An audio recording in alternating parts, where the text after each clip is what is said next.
Firstly, I'd like to say this is a phenomenal book that you have written. Although it is about 100 plus pages only, Yep. but the pages are not easy to go through. The story of cruelty and just lack of humanity is shocking. And I think most Malaysians would not be aware of the dark side of what refugees go through. Yep. So I want to start first at the beginning. You know, your investigation, you writing this book, also, and this entire story of the mass graves has led to many people being prosecuted. You have Malaysian police. Yep. On the Thai side, you have government officials, politicians, and all that to the highest level. Now, throughout this journey, were you ever concerned about your life? Did you ever feel that your life will be threatened by these traffickers? I agree. I mean, some extent, it was that. There's some threat. Now I have received calls without anyone responding, talking, speaking to me. But many calls during that period that people call, but they don't talk.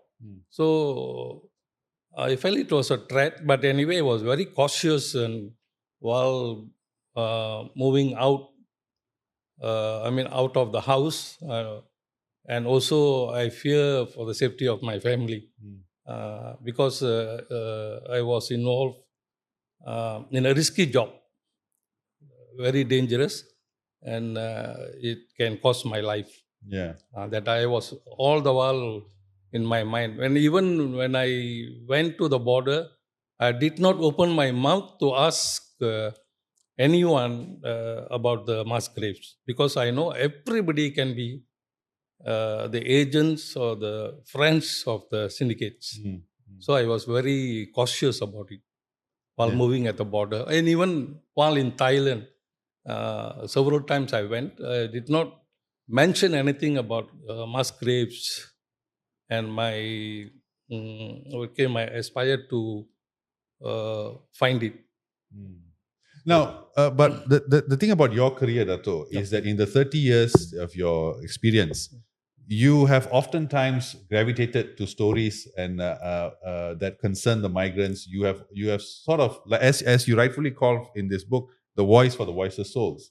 What made you from so back? I mean, even before this book, what sort of pushed you to actually focus on this entire community? I feel no one should be punished. I mean, without valid reasons. I mean, I don't allow violence and against anyone. You know, especially,